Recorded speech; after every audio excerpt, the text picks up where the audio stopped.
What's up, guys? Welcome back to the channel. It is your boys here, Cam, Forging Theories, and your boy, Mr. Jalapeno from Jabber Jalapeno. Today, we're going to be tackling that behemoth that was the new Spider-Man No Way Home trailer 2. Absolutely amazing. So, we're going to get into some of our top moments in the trailer and then get into our biggest questions and for some theories. So, let's get right into it. All right, man. So, we got a chance to check out that trailer. Absolutely amazing. As a matter of fact, I was in the middle of watching it, didn't even get to finish. You called me up and you were ready to theory forward 10 minutes, not even 10 minutes later. So I want to know, bro, what did you think, dude? Dude, no joke, watching that, I felt like I was getting ready to watch the movie. Like, I was just as hyped for that trailer as I was as if it was opening night, me going and pulling up into the parking lot and then walking in. Like, I don't think I've ever been as excited for a trailer ever. Ever. Like, I've been excited for Infinity War and Endgame. I've been excited, but this was like, is this out of screen? Because it's gonna keep going if I could go. That's the only way I can describe it. Yeah, bro. I in all honesty, I can confidently say this is the best trailer I have ever seen in my life. Hands down. Like, if we take it back to the OG like collab days, The the hype first is a collab 6. days. Like, out of 5, like it breaks the scale. Dude, I don't think I've ever been as hyped for a movie before, which is a testament to the character. Like, the character Spider-Man, like, he's always been one of the biggest Marvel characters, and I feel like we're finally getting like justice in what we always have wanted from a comic book character, a superhero. Like, this is one of the biggest superhero movies ever. Yeah. Ever. All right. I got to know, though, what was your biggest moment, your biggest wow of the trailer? Dude, I mean, there was a shit ton, I'm not gonna lie, but seeing the scene when he's in that black suit and you could just see like the mystical energy coming off of him. I know it was very subtle and it had nothing to do with any other characters or whatever, but just like how stylistically badass the Spider-Man looks, man. What about you though? I don't know why, but I love the bridge scene so much when you see the Green Goblin's bomb like kind of fall down and you hear his laugh in the background. And you're like, oh damn. And then you see Doc Ock like busting through the entire bridge with his arms and like,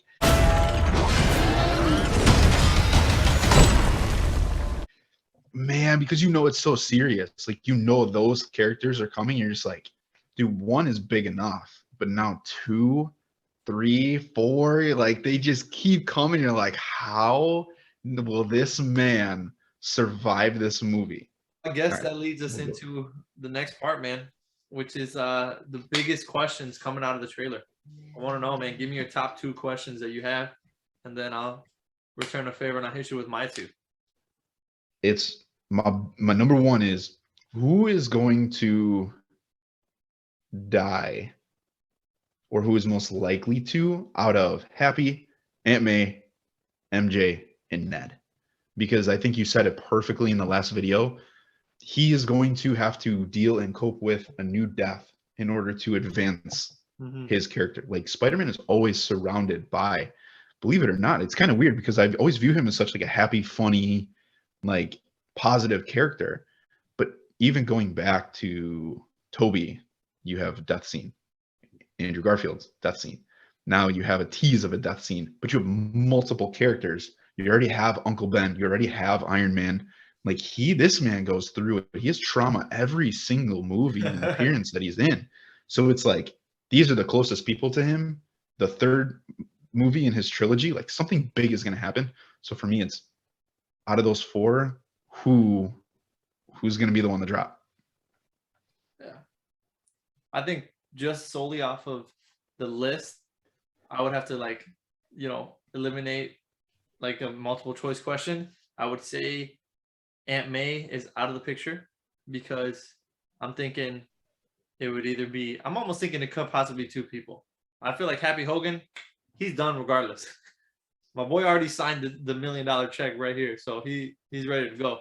But but then you have MJ and Ned, and based on the trailer and based on some of the theories that I have that I'll dive into further, I feel like it could be MJ, and when Peter Parker loses all hope, it's going to be his relationship with Aunt May really getting him back on his feet.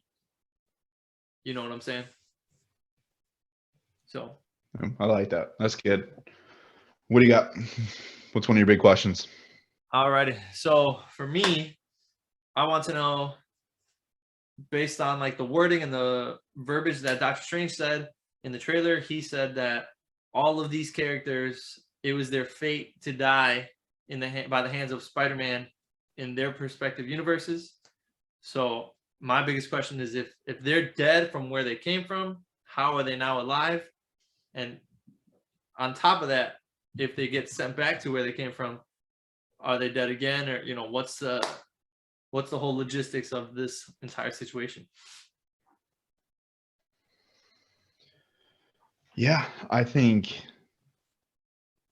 to that, there's got to be something with the magic, or like dark magic, or something with the spell that Doctor Strange does. Like, I feel like there's a pretty good twist in there that they're obviously leaving for the movie. Knowing that they show up, it's like, what if, you know, instead of Green Goblin getting impaled by the glider, like the timeline splits before that, and bam, he's transported. Like Doc Ock, before he falls into whatever it is, boom, he's transported. Dang. I didn't even think of that. I want to hear what your next best question is. It's a two-parter. One, why does Doc Ock get what looks like Iron Man tech?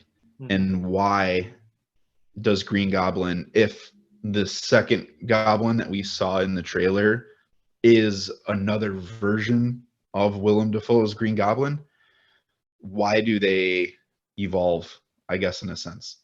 Like they get or change characters or upgrade. I think it's just a matter of, like, in this universe, there's a Tony Stark, there's a Black Panther, there's a Shield, there's all these other avenues for them to essentially upgrade their tech. And if Doc Ock gets his hands on some Tony Stark tech based off of his encounter with Spider-Man, I mean, he's a genius. He could essentially repurpose a Iron Spider suit to, you know, work with his tentacles and shit. What is the timeline of events? It's hard for me to try to like establish, like, if all those things you said were true and they have the ability to access X, Y, and Z, when did they show up? And what's the gap between when Spider-Man Far From Home ends, then you have that week that he's talking about, and then you have him wanting to make everyone forget, then the spell happens and goes wrong, and then we see everyone enter. Like, what does that time gap maybe seem like? I mean, I don't, that I have no clue. After he gets outed, it's got to be some time, because he goes into school, he tries to live a normal life now as an outed human being. It's not like you get outed for a week and you're like, ah, bro, I can't do this shit no more, I'm out, take me back.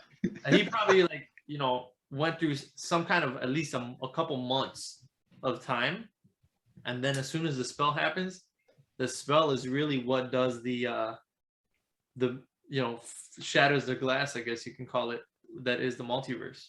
And then once they show up, honestly, I feel like once they show up, it's just a matter of weeks. Does it cover the time of all those Disney Plus shows? Yeah. Well, I don't know if you saw, but I sent you a link where the writers were saying that Eternals takes place concurrently with the events of Falcon and the Winter Soldier. So during those 7 days that the Eternals are trying to take out deviants and stop Tiamat from emerging, the same events that Falcon and Winter Soldier went through with the Flag Smashers and all that shit. So those are already next to each other. Shang-Chi, however, and WandaVision, those are the two shows that we don't know exactly their pinpoint in the timeline. But I almost feel like WandaVision could be happening all similarly right around the same time. I mean, because everything that has happened in the MCU within Phase 4, it's all been like just chipping away at the invisible barrier that is the multiverse. Certain events take place and it starts to shatter, and then finally this is what fractures it completely. So I feel like all the events that we've seen within Loki, WandaVision, Falcon, all that stuff, even Hawkeye, it's all got to be surrounded either before or slightly after the events of No Way Home. Welcome to a brand new segment, Caliente o Frío. So I'm going to give you 4 characters, 3 spider characters, 1 post-credit character. Are they going to show up in the video? Is it hot? Is it cold? Yay or nay? Here we go. First character, Venom. What's he doing in this movie if he appeared? Would you want him in? I'm going to have to say Frío. I want him to be there. I think it's too early, just considering I feel like they've been working on this movie for a while and there's so much going on. I don't think he could possibly make an appearance.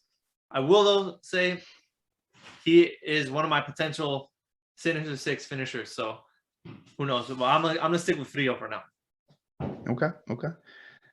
Moving on. Next character, Miles Morales. Caliente. Let's go into the post-credit scene, baby. I have a feeling it's about the next generation. You know, we already seen the Avengers. We need the young Avengers. Miles Morales could be a good addition to that, and I think it could possibly happen in one of the post-credit scenes. Okay. And this one, we got to double it up. So a little doble. All right, here we go. We didn't see him in the second trailer. However, movie magic may have removed them. There's a chance, but there's also a little not, maybe not. Andrew Garfield, Tobey Maguire, Spider-Man 1, Spider-Man 2. Caliente o Frío? Bro, caliente, baby. Honestly, man, no shade to Tom Holland and Peter Parker, Spider-Man. He's going to need some backup, bro. And I already know Marvel wants to give us the fan service that we have all been asking for. They are going to deliver, and seeing it in theater is going to be it's probably the most hype moment, if not right next to Cap lifting Mjolnir in Endgame. I have a feeling they're going to be neck and neck for the best cinematic moment in all of history. All right, so there you have it. The newest segment. You heard it here first. Frío, Caliente. Let us know what you guys thought. Personally, I like this little segment. It adds some little jalapeno vibes to it, so we're going to keep it moving. But next part, though, Cam, I got to know, man, what is your wildest theory coming out of this trailer and even the movie itself? I want to know what you've been forging these past few days. Mr. J, I gotta say, I got a lot of time on my hands. Psych, I don't. But when I do, I'm thinking about this movie. And when I think about this movie, I think about another movie. The OG appearance when my boy Underoos or whatever Iron Man called him came through. Yep. When he came through at the airport, and I think of Civil War. But I think of Civil War, and we had a 6-on-6 battle. Just a good fight scene. It didn't last too long. It didn't overstay its welcome or anything like that. In this movie, if I'm thinking Doc Ock and Green Goblin are going to join forces with Doctor Strange and the Spider-Men, if they come through, that gives me Doc Ock, Green Goblin, Doctor Strange, Spidey 1, 2, 3. That leaves you Electro, Sandman, Lizard, and we have other characters that we've seen in these movies that have been the villains. Rhino, potentially Scorpion, the whole scene, Vulture, Mac Gargan in the jail, post-credit, Vulture himself, Shocker. Like, you have other characters that can come through still, that it's just, we know how overwhelming it's going to be for Tom Holland and Spider-Man. There's going to be so much.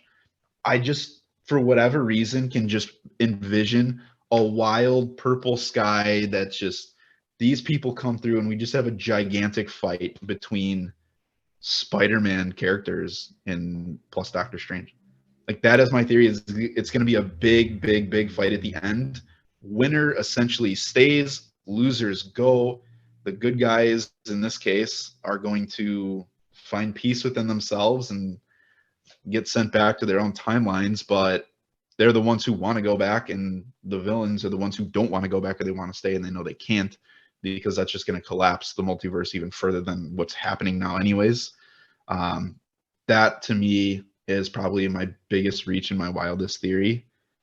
The fight scene that they could have with all of them, the combo moves like you were talking about last video, like this could be one of the best fights that we've ever seen cinematically, in my opinion. That's what I got. What do you got?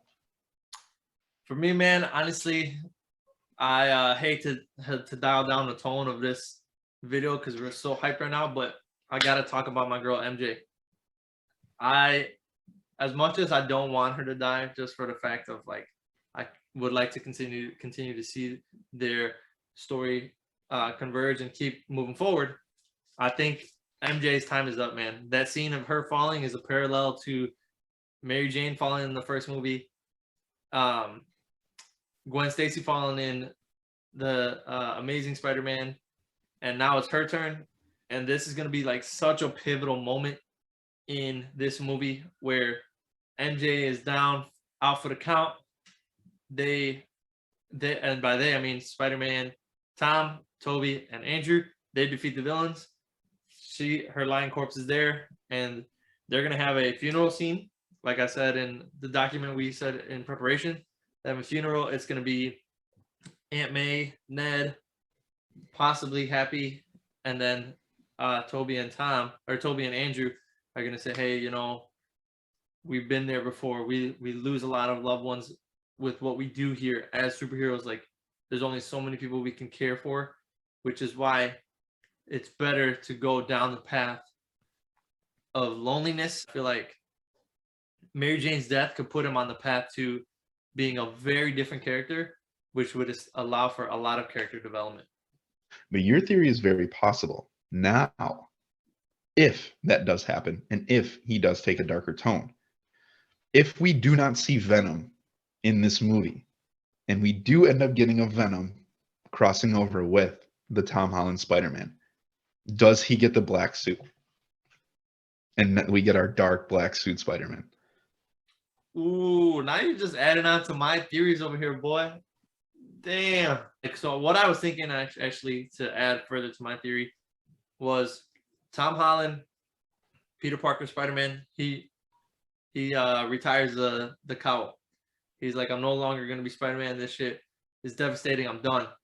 But then he runs into Miles Morales, another version of a Spidey character, and he becomes more of a mentor figure to him, saying, you know, I'm going to teach you the ropes. I'm going to do this and that. But for me as a personal superhero, I'm done with it. Then he crosses over with Venom based off of what you just said.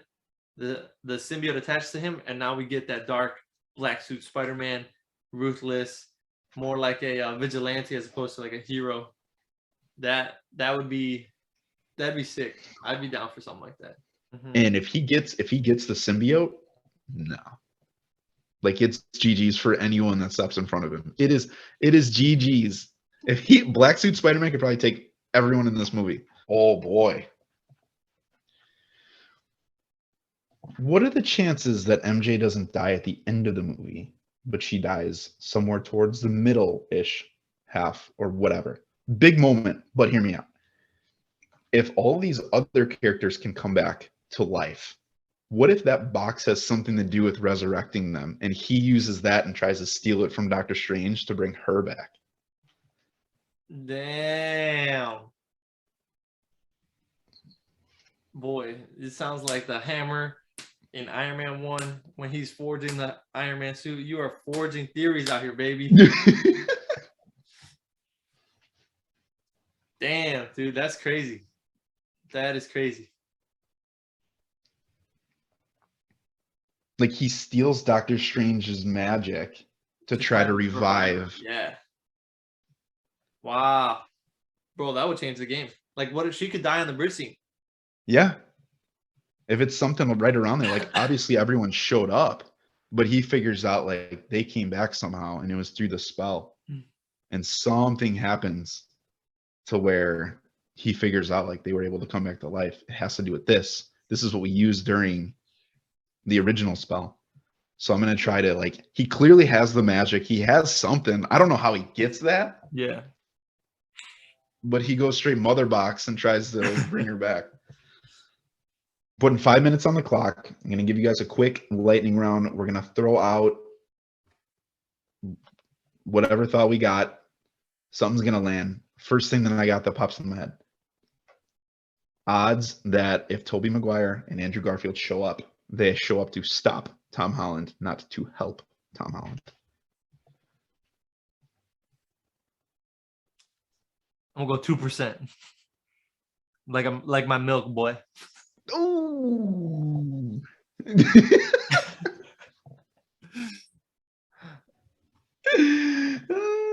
Oh. You got one? Yeah. Let's go. Let's do a quick little off the segment.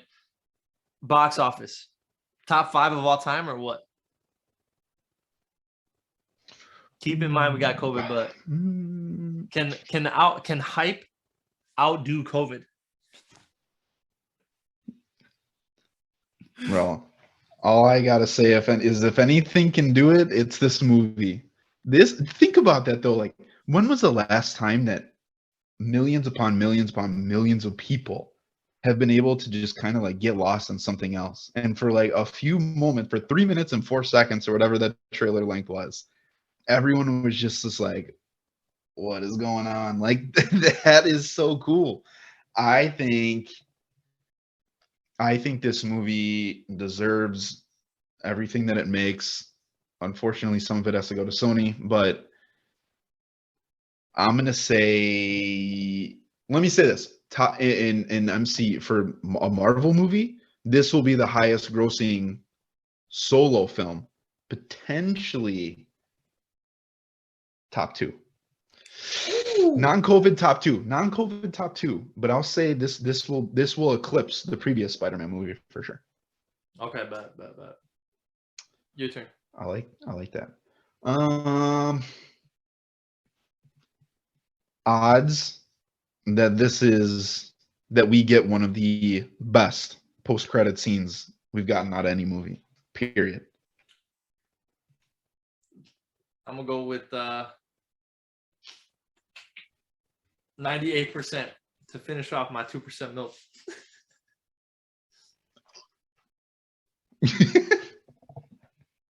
Okay. Yeah, dude. I think this movie just has so much to move forward, especially considering Multiverse of Madness. We haven't even seen a trailer for that shit. But that's because clearly whatever happens in this movie is major spoilers for that trailer. So, bro, it's game over when it comes to the multiverse. All right, last question. Odds that any other Avenger shows up. If so, who? Ooh, man, I got to put this like an 85%. This seems like it's too big for nothing else to happen. I got to say who it might be. I mean, this would be kind of scary if it did happen. I don't think she'd show up, but what if my boy Vishon showed up? I knew you were gonna say Vishon. What? He goes up to Electron and be like, have I told you about the ship of Theseus? Oh, last one I got for you. What are the odds that we get a sighting of Daredevil, the Fantastic Four, or Deadpool? All right. Daredevil, I say 50%. If it's Matt Murdock, we're getting 75%. Because at the end of it all, my boy still needs a lawyer. So go ahead and give me that. Although, real quick caveat, I have a feeling we'll probably see Daredevil in She-Hulk moving forward. Fantastic Four. At the end, when the multiverse is breaching, who's to say we don't see somebody fall and my boy's on fire. Cut to black. We already know who else that is. And Deadpool. Have a good night. That is time, my man. You hit a buzzer beater right there with the wave. That was like Steph Curry game winner. Well, there you guys have it. Fantastically filmed edit with my boy Cam from over at Forging Theories. Go ahead and support our channels. Smash that subscribe button. Go ahead and turn on the notification bell so you can stay in tune with all of these great collaborations. And if you want to join in on us, go ahead. The more the merrier. Let's do it, baby. On top of that, go ahead and stay tuned because we got a lot of stuff coming down the pipeline. We got Hawkeye. We're obviously going to do a post-viewing Spider-Man video and so much more to come after that. So stay tuned and let's just share the love on the channel, guys. Thank you guys so much for watching, and we'll catch you guys next time.